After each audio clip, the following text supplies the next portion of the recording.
रहीम अस्सलाम वालेकुम beautiful YouTube family, कैसे हैं आप सब। उम्मीद करती हूँ अच्छे से हैं। मेरी दुआ है खुश रहें, आबाद रहें, हंसते मुस्कुराते रहें। अल्लाह ताला फ़लस्तीनियों की गैब से मदद करे, इसराइल को निस्तो नाबूद करे, पाकिस्तानी अफवाज और पाकिस्तान की भी हिफाजत करे, आमीन। आज हम देखेंगे आपके पर्सन्स की energies, what's behind the surface.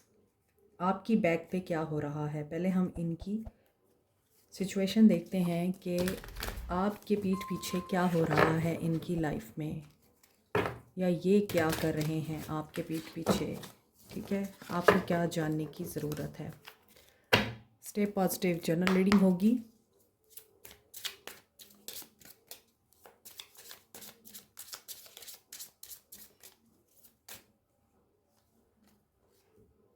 Red lipstick stain, ख़तरनाक situation, putting on a show, maybe they are cheating on you already knowing the tea and you know that.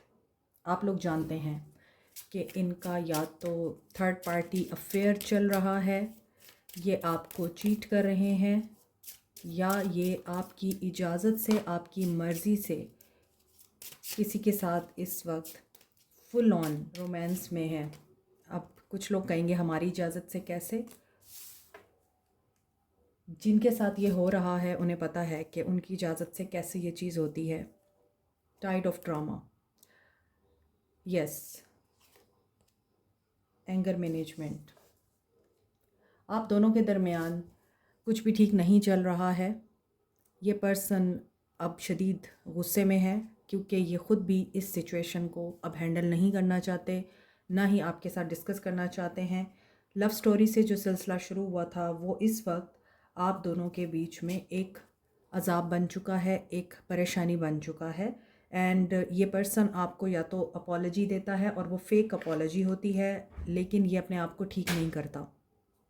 May be आप ये जानते हैं कि ये third party situation में involve हैं और आपने इनको बारहा समझाने की कोशिश भी की है, लेकिन हो सकता है ये आपको ये बताते रहे हैं कि अब ऐसा कुछ नहीं है, लेकिन आपकी पीठ पीछे ये अपना वो रिलेशनशिप कायम रखते रहे हैं। One scenario. सेकंड सिनेरियो, कुछ लोगों को ये चीज़ पता नहीं थी, उन्हें अब पता चली है।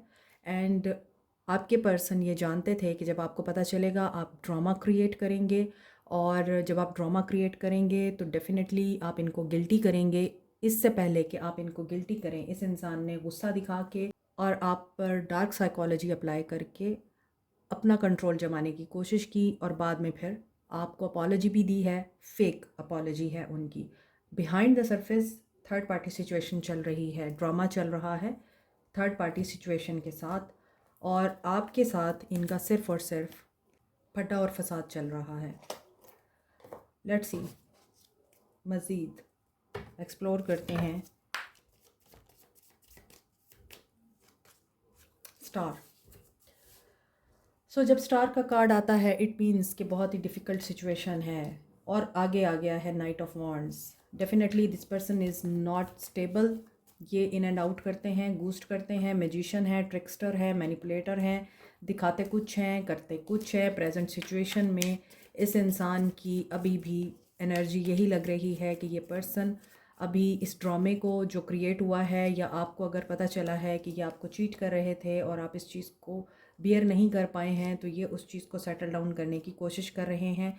May be you both are opposites. आप दोनों ही ऑपोजिट्स हैं, आप दोनों ही डिफरेंट माइंडसेट रखते हैं, कल्चर रखते हैं, बैकग्राउंड रखते हैं, या आप लोगों का सोसाइटल डिफरेंस है, कास्ट कल्चर का डिफरेंस है, कुछ तो डिफरेंस है। फोर ऑफ वॉन्ड्स,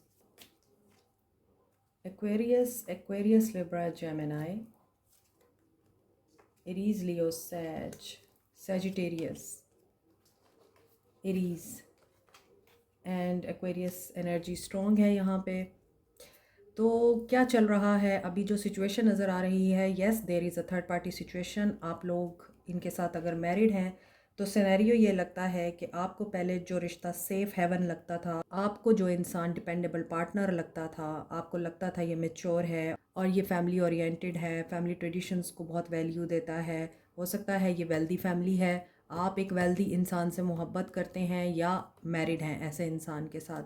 लेकिन मसला यहाँ पे ये लगता है कि ये पर्सन अपनी फैमिली को इम्पोर्टेंस भी देता है, फैमिली मेम्बर्स की बातें भी सुनता है, उनके ऊपर कान भी धरता है। फैमिली को हमेशा खुश रखने के लिए ये पर्सन अपने आप को सेक्रीफाइस भी करता है। तो यहाँ पे आज जो एनर्जी पिक हो रही है वो ये है कि ये इंसान आपके लिए हो सकता है कि स्टेबल पर्सन अब नहीं रहा आपके लिए। ये अब एक ऐसा इंसान आपको दिखता है कि ये बहुत ज़्यादा एक बोरियत वाला रिश्ता हो गया है। पहले ये बहुत ही एडवेंचरस थे, लविंग थे, रोमांटिक थे आपके साथ, अब पता नहीं इनको क्या हो गया है। तो जब आपने इस चीज़ को फाइंड आउट करने की कोशिश की है तो आपको पता चला है कि देयर इज़ समवन एल्स, जो कि ऊपर के कार्ड्स बता रहे हैं। सो ये सिचुएशन आपके लिए या तो डाइजेस्ट करना मुश्किल है या फिर आपने भी अपने बड़ों से, अपने घर वालों से, फैमिली से बात की है। ऐसा लगता है कि आपका ताल्लुक एक सॉलिड और फर्म रिलेशनशिप है। अभी इस रिश्ते में खामोशी है या फिर आपके साथ नो कांटेक्ट है, या आप इस इंसान को ये बोल रहे हैं कि ऐसे नहीं चलेगा। अगर तुम्हें, क्योंकि ऐसा लग रहा है कि ये पर्सन या तो सेकंड मैरिज करना चाह रहे हैं और इन्होंने आपको बोल दिया हुआ है ऑलरेडी नो द टी। ये मैसेज ये बता रहा है कि आप जानते हैं कि ये इंसान अब रुकने वाला नहीं है, ये इंसान आपको वैल्यू नहीं दे रहा, इम्पोर्टेंस नहीं दे रहा, और आपको ये बिल्कुल डिग्रेड करके एक नए रिश्ते में जाना चाह रहा है, सेकंड मैरिज करना चाह रहा है। और ये अपनी विश को पूरा करने के लिए अगर आपको छोड़ना पड़े तो ये आपको भी छोड़ देगा। आपको ये इनसिक्योरिटी है, दैट्स वाई आपको लगता है कि इस इंसान को इजाज़त नहीं देनी सेकंड मैरिज की, या आप ड्रामा से तंग आ चुके हैं। दूसरी तरफ ये इंसान भी आपको समझ नहीं आ रहा है कि ये इंसान इतना इन्फ्लुएंशियल और वेल्दी होने के बाद, वाइज होने के बाद, आपके लिए केयरिंग, लविंग एंड बहुत ही ज़्यादा ख्याल रखने वाला होने के बावजूद ये पर्सन कैसे इतना बदल सकता है, और ये कैसे किसी और की वजह से आपको डिसरिस्पेक्ट कर सकता है या आपको निगलेक्ट कर सकता है। ऐसा लग रहा है कि आपको लगता है कि फैमिली से भी बात करने का फ़ायदा नहीं है, ये ऑलरेडी जानती है और ये ब्लॉक क्रिएट करेगी। मगर देखें कि फैमिली इस इंसान के लिए अहम है, आप अहम हैं। अभी गुस्से से या अपने जज्बात की वजह से आपको शायद ये पर्सन ये चीज़ नहीं रियलाइज़ करा पा रहा कि आप अहम हैं, आपको डिवैल्यू फ़ील होता है, या आप बहुत ज़्यादा लोगों की सुन रहे हैं जो आपको ये बता रहे हैं कि देखो ये बंदा ऐसे कर रहा है, वैसे कर रहा है, तुम यूँ कर लो। हो सकता है कि आप उनकी बातें सुनने की वजह से रिश्ता ख़राब कर रहे हैं। इसलिए आपको अपनी फैमिली को प्रोटेक्ट करने के लिए लॉन्ग टर्म प्लानिंग करनी पड़ेगी। और मे बी इनको बहुत ज़्यादा सेक्रीफाइसेस के बाद ये दौलत नसीब हुई है, बहुत ज़्यादा मेहनत करने के बाद। मेहनत किसी और ने की है लेकिन फल शायद आपके पर्सन काट रहे हैं। जैसे आबाओ अजदाद मेहनत करते हैं और नस्लें जो हैं बैठ के खाती हैं, ऐसा कोई मामला और सिनेरियो लगता है आप लोगों के लिए। इसलिए जब एक चीज़ आपको प्लेट में मिली हुई मिलती है तो फिर आपको उसकी कदर नहीं होती, आपने सिर्फ उसको उड़ाना होता है। और ये हमारे यहाँ एक बहुत ही फेमस रवायत है कि एक जनरेशन बनाती है, दूसरी उड़ाती है। तो मुझे ऐसा लग रहा है कि ये जनरेशन उड़ाने वालों में से है, बनाने वालों में से नहीं है। तो जो तरका, जो पैसा, जो भी इनहेरिटेंस इस इंसान के हिस्से में आई है वो इतनी ज़्यादा है कि ये उसको हैंडल नहीं कर पा रहे। तो ये फिर इस तरह की चीज़ों में इन्वॉल्व हो रहे हैं, एक्टिविटीज़ में, कि ये औरतों में जा रहे हैं या ये सेकंड मैरिज करना चाह रहे हैं। सो जब आप अच्छा खा रहे हैं, अच्छा पहन रहे हैं, अच्छा लाइफस्टाइल गुजार रहे हैं, तो बहुत से लोगों को तकलीफ़ होना शुरू हो जाती है और वो इस तकलीफ़ में हसद करना शुरू कर देते हैं। और फिर नज़र इसी तरह लगती है कि जब आप सिक्योर होते हैं आप इनसिक्योर हो जाते हैं, कोई और आ जाता है आप लोगों के ताल्लुक़ में, और यहाँ पे लग रहा है कोई और आ चुका है। दूसरी तरफ अगर आप एक ऐसे इंसान से ताल्लुक़ में हैं जो कि मैरिड है और आप समझते हैं कि ये इंसान आपके साथ इन एंड आउट करता है, कमिटमेंट नहीं देता, आपको मैनिपुलेट करता है और शादी का लारा लगा के भाग जाता है, तो कीप इट इन माइंड, इस इंसान के लिए फ़ैमिली बहुत इंपॉर्टेंट है। ये फ़ैमिली को कभी नहीं छोड़ेगा, ये फ़ैमिली को बहुत वैल्यू देता है, इसे फ़ैमिली के साथ ही रहना है, चाहे इनके कितने ही इख्तलाफात क्यों ना हों। बस ये आपके साथ ताल्लुक़ ज़रूर रखना चाहते हैं और आपको शायद शादी की बात भी करते हैं, अपनी फ़ैमिली को मनाएंगे, आपके लिए स्टैंड लेंगे, ये बात कर सकते हैं आपके साथ या करते होंगे, लेकिन ऐसा नहीं लगता कि यहाँ पे इनकी फ़ैमिली मानेगी। कुछ केसेस में ये पर्सन स्टैंड ले चुका हुआ है फैमिली के सामने और ये अपनी बात मनवा के रहेगा, क्योंकि इस इंसान को नहीं चाहिए आपके साथ लड़ाई झगड़ा और जुदाई। जो लोग सिंगल हैं, सिंगल एनर्जी में हैं, मे बी आपकी शादी एक फैमिली ओरिएंटेड पर्सन से हो और मे बी आप लोग एक वेल्दी फैमिली में जाएं। और ये भी हो सकता है एक ऐसे पर्सन के साथ आपकी शादी हो जहाँ पर आपको ये पर्सन गो गेटर टाइप लगे, एडवेंचरस लगे, रिस्क टेकर लगे और ऐसा लगता है कि ये पर्सन है, इस इंसान के अंदर एबिलिटी है कि ये एक ही लम्हे में बहुत सारे लोगों को अपना गर्विदा बना सकता है। इस इंसान के पास ट्रिक्स हैं और ऐसा भी है कि कास्ट, कल्चर या फिर सोसाइटी का डिफरेंस है। आप दोनों डिफरेंट बैकग्राउंड से बिलोंग करते हैं, तो जब दो डिफरेंट पर्सनालिटीज़ आपस में मिलती हैं तभी एक बैलेंस रिलेशनशिप बनता है, क्योंकि दोनों ही डिफरेंट होते हैं और दोनों ही एक दूसरे को फिर बर्दाश्त करना सीखते हैं। ऐसा भी लग रहा है कि यहाँ पर कुछ लोग फैमिली की वजह से बहुत अपसेट हैं, फैमिली के हाथों सताए हुए हैं। फैमिली से बनती नहीं, सिबलिंग से नहीं बनती या पेरेंट्स से नहीं बनती।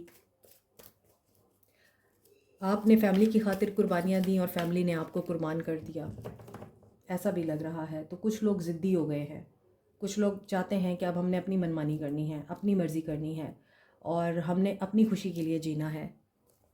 लेकिन ये पर्सन जिसके साथ आप हैं, ये पर्सन फ्री थिंकर है with the night of wands and king of wands. ये पर्सन फ्रीडम लवर है, ये पर्सन एक्साइटेड है, एडवेंचरस है, ऑप्टिमिस्टिक ज़रूर है, पॉजिटिव भी है, फ्रेंडली भी है, बट इस इंसान को लीड करना पसंद है, कंट्रोल होना पसंद नहीं है। ये इंसान लीडरशिप क्वालिटीज़ रखता है, पावरफुल पोजीशन पे भी है या फिर हो सकता है कि इन्फ्लुएंशियल पर्सन है और बहुत ज़्यादा ये पर्सन फियरलेस एक्सपीरियंसेस करना पसंद करता है। तो ऐसी सूरत में अगर आप इनको बांध के रखने की कोशिश करेंगे, ज़ाहिरी सी बात है यू विल लूज़। ये चीज़ आपने माइंड में रखनी है और अभी ऐसा लगता है कि इनकी नज़रें आप पर हैं। एरीज़, लियो, सैज की एनर्जी ज़्यादा स्ट्रॉन्ग है। साइंस में आपको बता चुकी हूँ I think. Cancer, Pisces, Scorpio, Aquarius, Libra, Gemini, Aries, Leo, Sag, Capricorn, Taurus, Virgo सब हैं, but Aquarius, Aries and Sagittarius की एनर्जी स्ट्रॉन्ग है यहाँ। इनका एक्शन देख लेते हैं हम। थर्ड पार्टी सिचुएशन,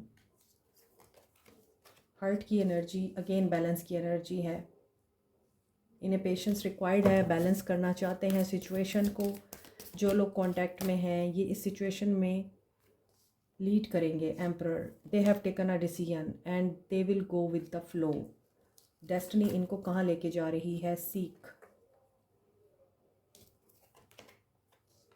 ओके, ये डिसीजन तो ले लेंगे, लेकिन उस डिसीजन को अमल करने के लिए इन्हें पहले कुछ अपने डर और खौफ से लड़ना पड़ेगा।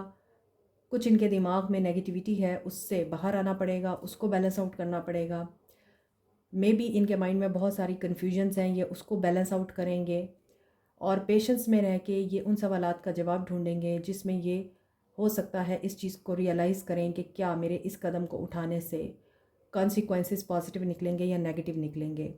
तो इनके जो नियर फ्यूचर एक्शन में चीज़ नज़र आ रही है, they will talk to you और दे विल ट्राई कि चीज़ें बैलेंस कर लें, आपको मना लें और चीज़ें आसानी से सॉर्ट आउट हो सकें ताकि ये फिर रिकंसाइल कर सकें। आपके साथ शेयर करेंगे लव को जो लोग कांटेक्ट में हैं और हीलिंग आपकी होगी इनके साथ। मगर एक बात माइंड में रखिएगा, इन्होंने जो फ़ैसला कर लिया है ये उस फैसले पे कायम रहेंगे।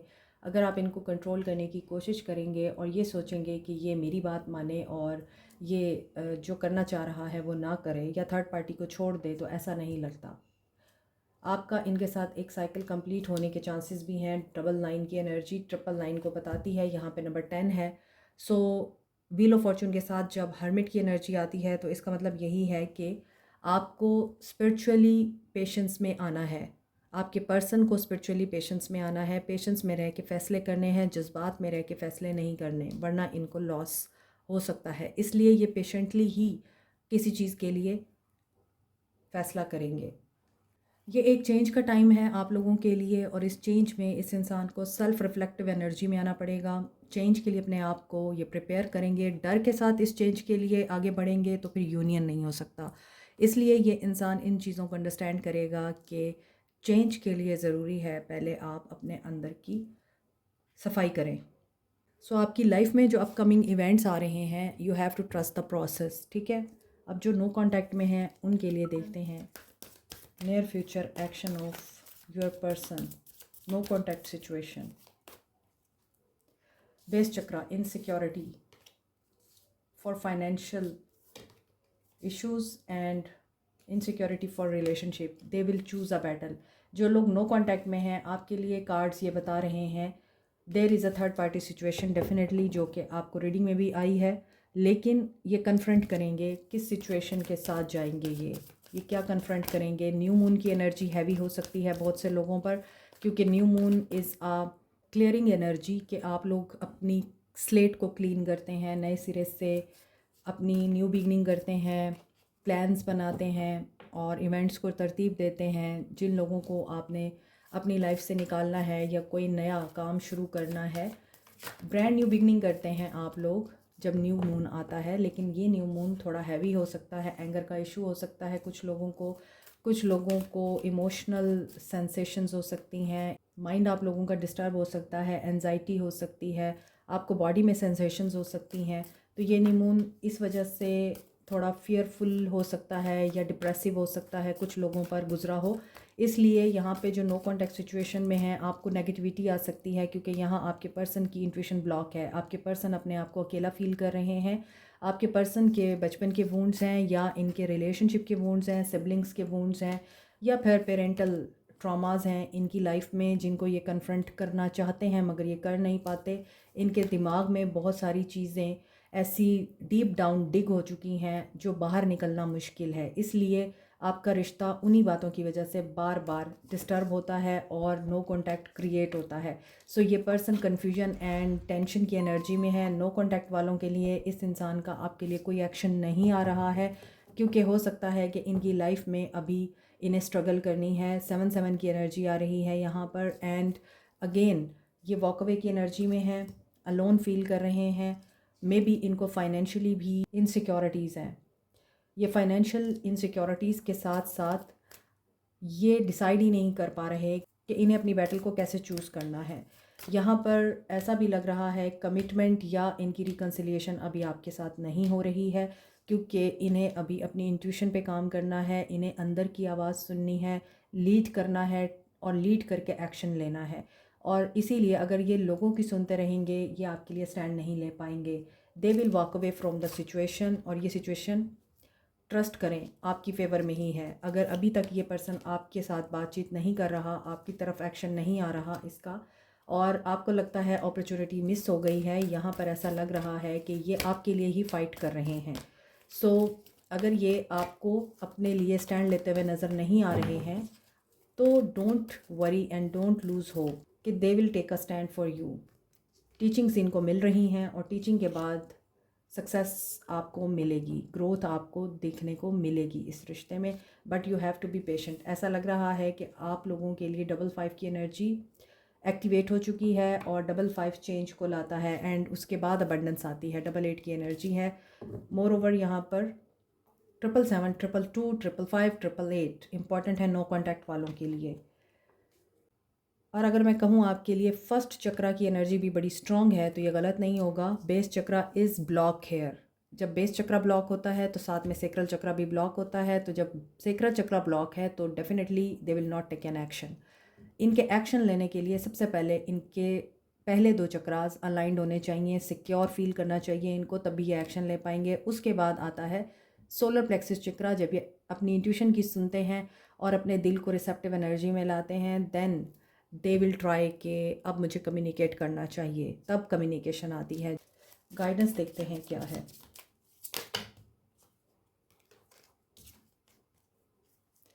Your reality is a reflection of your inner world. अपनी रियलिटी को आप खुद क्रिएट करते हैं जब आप अच्छी चीज़ सोचते हैं, अच्छा रिजल्ट सोचते हैं और अच्छा आउटकम सोचते हैं। Surround yourself with your soul tribes. Tune in to your inner peace. बहुत से लोगों का क्राउन चक्रा ब्लॉक है। आज मुझे मैसेजेस डिलीवर करने में शदीद डिफ़िकल्टी हो रही है। I can't speak even. So meditation करें, अपने आप को बैलेंस करें और अपने आप को उन लोगों के साथ जोड़ें जो बिल्कुल आप जैसे हैं या होते हैं। Tune in to your inner peace and nourish your body with high vibe energy. जैसा कि मैंने आपको बोला है, ख़ुद को आप लोग नरिश करें, अपनी सोचों को पाक करें नेगेटिविटी से, अपनी रियलिटी को ख़ुद क्रिएट करें, अच्छे लोगों के साथ उठे बैठें, अच्छा खाएं, अच्छा पिएं, अच्छा पहने और जूसेस का इस्तेमाल ज़्यादा करें। हर उस कलर के जूस और फ्रूट का इस्तेमाल करें जो आपके चक्रास को रिप्रेजेंट करता है, ताकि आपके चक्रास भी अलाइंड हों। अभी इनके सोल मैसेजेस देख लेते हैं मज़ीद, या आपको क्या कहना चाहते हैं। अगर आपका सवाल ये है कि क्या थर्ड पार्टी रिमूव हो सकती है, तो नहीं, थर्ड पार्टी के रिमूवल के चांसेस कम हैं। आपको पेशेंस के साथ गो विद द फ्लो की एनर्जी में रहना पड़ेगा। वेरी सून रोमांटिक फीलिंग इस इंसान की महसूस हो रही हैं और ये सिचुएशन को कंट्रोल नहीं करना चाहते और ये सिचुएशन को खुद ब खुद अनफोल्ड होने के लिए सिर्फ़ और सिर्फ देख रहे हैं कि किस तरह से डायरेक्शन चेंज होती है हालात की। The signs are cautioning you, और आपको साइंस मिलते हैं, आपको सिंक्रोसिटीज़ महसूस होती हैं। या तो कोई ऐसा वाक़या जो आपको पहले से महसूस हो रहा हो जाता है, या फिर आपको अपने पर्सन से रिलेटेड या इस इंसान से रिलेटेड कोई ना कोई बात क्लिक कर जाती है। तो ये साइंस ही होते हैं जो आपको बता रहे होते हैं कि क्या आप सही कर रहे हैं या गलत। Is it safe for you to love see. तो अभी ये इंसान भी सोच रहा है, क्या मैं ये सारे कदम उठाऊं जो मैंने सोचे हुए हैं, तो क्या मैं सेफ़ रहूँगा, या फिर मुझे अभी सब कुछ कुदरत पे छोड़कर आराम से देखना चाहिए कि किस तरह से हालात अनफोल्ड होते हैं। ये इस इंसान के सोल मैसेजेस हैं। Like share subscribe comment press the notification button bell icon also. Thank you so much, take care, bye.